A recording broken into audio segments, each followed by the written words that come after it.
guys, welwelcome back to Kirti Gowda's YouTube channel. ಇವತ್ತಿನ ವಿಡಿಯೋಲಿ normally ಎಲ್ಲರೂ ಹೇರ್ ಪ್ರಾಬ್ಲಮ್ ಫೇಸ್ ಮಾಡ್ತೀರಾ, ಲೈಕ್ ಹೇರ್ ಫಾಲ್ ಆಗಲಿ ಹೇರ್ ಗ್ರೋತ್ ಆಗಲಿ ಹೇಗೆ ಮಾಡಬೇಕು ಅಂತ ನಾರ್ಮಲಿ ಎಲ್ಲರೂ ಸರ್ಚ್ ಮಾಡ್ತೀರಾ. ನಾನು ಸರ್ಚ್ ಮಾಡ್ತಿದ್ದೆ ಮುಂಚೆ, ನನಗೂ ತುಂಬ ಹೇರ್ ಫಾಲ್ ಆಗ್ತಿತ್ತು.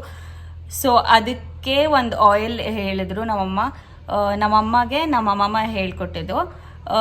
ತುಂಬ ಒಳ್ಳೆ ಆಯಿಲು. ನಾನು ಯೂಸ್ ಸ್ಟಾರ್ಟ್ ಮಾಡಿದಾಗಿಂದ ತುಂಬ ಹೇರ್ ಫಾಲ್ ಕಮ್ಮಿ ಆಗಿದೆ ಮತ್ತು ಹೇರ್ ಗ್ರೋತ್ ತುಂಬ ಚೆನ್ನಾಗಿ ಆಗ್ತಿದೆ. ಮತ್ತು ನಂಗೆ ಇವಾಗ ಹೇರ್ ಫಾಲ್ ತುಂಬ ಕಮ್ಮಿ ಆಗೋಗಿದೆ. ನೀವು ಟ್ರೈ ಮಾಡಿ, ನಿಮ್ಮ ಮನೇಲೇ ಮಾಡ್ಕೋಬೋದು ಇದನ್ನು. ಸೊ ನಾನು ತೋರಿಸ್ತೀನಿ ಹೇಗೆ ಮಾಡೋದನ್ನ ಅಂತ. ಬನ್ನಿ, ಲೆಟ್ಸ್ ಗೆಟ್ ಸ್ಟಾರ್ಟೆಡ್. ಸೊ ನಮಗೆ ಇವಾಗ ಬೇಕಾಗಿರೋದು ಮೇನಾಗಿ ವರ್ಜಿನ್ ಕೋಕೋನಟ್ ಆಯಿಲ್.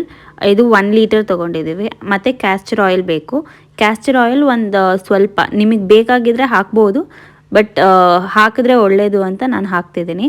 ಆ್ಯಂಡ್ ಇದೆಲ್ಲ ನಮಗೆ ಬೇಕಾಗಿರೋ ಇಂಗ್ರೀಡಿಯೆಂಟ್ಸ್. ಸೊ ಇಷ್ಟು ಐಟಮ್ ಇದ್ದರೆ ಆರಾಮಾಗಿ ನಾವೇ ಮನೇಲಿ ಒಳ್ಳೆ ಹೇರ್ ಆಯಿಲ್ ಮಾಡ್ಕೋಬೋದು. ಆ್ಯಂಡ್ ತುಂಬ ಒಳ್ಳೆ ರಿಸಲ್ಟ್ ಕೊಡುತ್ತೆ ನೀವು ಕಂಟಿನ್ಯೂಸ್ಲಿ ಇದನ್ನು ಯೂಸ್ ಮಾಡಿದ್ರೆ. ಸೊ ನಾವಿವಾಗ ಫಸ್ಟು 1 ಲೀಟರ್ ಕೋಕೋನಟ್ ಆಯಿಲ್ ಹಾಕೊಳ್ಳೋಣ. ಸೊ ನಾವಿವಾಗ ಕ್ಯಾಸ್ಟರ್ ಆಯಿಲ್ ಹಾಕೊಳ್ಳೋಣ. ಒಂದು ಸ್ವಲ್ಪ ಹಾಕೋತಿದ್ದೀನಿ. ಕ್ಯಾಸ್ಟರ್ ಆಯಿಲು ಏನಕ್ಕೆ ಹಾಕೋತಿದ್ದೀನಿ ಅಂದರೆ ಅದು ನಮ್ಮ ಹೇರ್ ಗ್ರೋತ್ಗೆ ತುಂಬ ಒಳ್ಳೆಯದು. ಸೊ 1 ಕಪ್ ಮೆಂತ್ಯ ಹಾಕೊಂಡಿದ್ದೀವಿ. ಅದಾದಮೇಲೆ 1 ಕಪ್ ಸಾಸಿವೆ ಹಾಕೋತೀವಿ. ಇದೆರಡು ಹಾಕೊಂಡ್ಮೇಲೆ ಒಂದು ಸ್ವಲ್ಪ ಬಾಯ್ಲ್ ಬಂದಾದಮೇಲೆ ಅದಾದಮೇಲೆ ಲವಂಗ ಮತ್ತು ಒಂದು ಸ್ವಲ್ಪ ಪೆಪ್ಪರ್ ಮತ್ತು 1/2 ಕಪ್ ಅಷ್ಟು ಕಲೋಂಜಿ ಸೀಡ್ಸ್. ಅದಾದಮೇಲೆ 1 ಬೌಲ್ ಫುಲ್ ಅಷ್ಟು ಆಮ್ಲ, ಕಟ್ ಮಾಡಿರೋ ಆಮ್ಲ ಹಾಕ್ತಿದ್ದೀವಿ.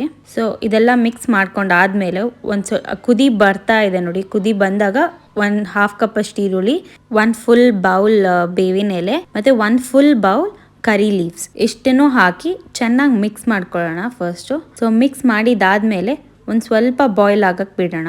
ಒಂದು ಸ್ವಲ್ಪ ನೋಡಿ ಕುದಿ ಬಂತಲ್ಲ, ಈ ಕುದಿ ಬಂದ ಮೇಲೆ ನಾವೀಗ ಹೈಬಿಸ್ಕಸ್ ಲೀಫ್ ಹಾಕೊಳ್ಳೋಣ. ಇದರಿಂದ ತುಂಬಾ ಹೇರ್ ಫಾಲ್ ಕಮ್ಮಿ ಆಗುತ್ತೆ. ಮತ್ತು ಈಗ ಹೈಬಿಸ್ಕಸ್ ಫ್ಲವರ್ ಹಾಕೋತಿದ್ದೀವಿ. ಆ್ಯಂಡ್ ಅಲೋವೆರಾ ಜೆಲ್, ಇದು ಫ್ರೆಶ್ ಅಲೋವೆರಾ ಜೆಲ್.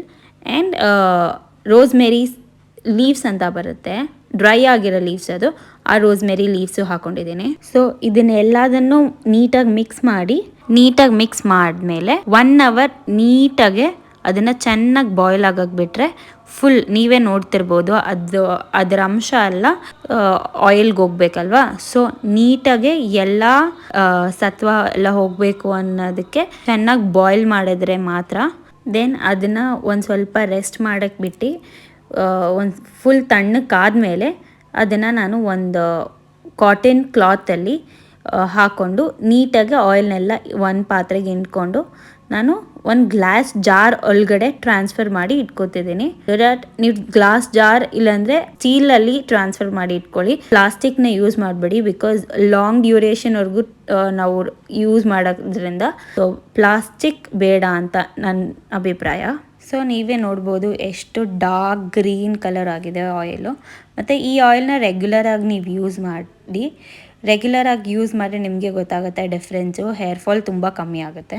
ನಿಮಗೆ ಈ ವಿಡಿಯೋ ಇಷ್ಟ ಆಗಿದೆ ಅಂದ್ಕೊತೀನಿ. ಇಷ್ಟ ಆಗಿದೆ ನೀವು ಟ್ರೈ ಮಾಡಿ ನೋಡಿ. ಮತ್ತೆ ನಿಮಗೆ ಇನ್ನೊಂದು ವಿಡಿಯೋಲಿ ಸಿಗ್ತೀನಿ. ಅಲ್ಲಿ ತನಕ ಬಾಯ್ ಗೈಸ್. ಲೈಕ್ ಮಾಡಿ, ಶೇರ್ ಮಾಡಿ ಹಾಗೂ ಸಬ್ಸ್ಕ್ರೈಬ್ ಮಾಡಿ. ಮತ್ತು ನಿಮ್ಮ ಫ್ಯಾಮಿಲಿ ಹಾಗೂ ಫ್ರೆಂಡ್ಸ್ಗಳಿಗೆ ಶೇರ್ ಮಾಡಿ. ಅಲ್ಲಿ ತನಕ ಬಾಯ್.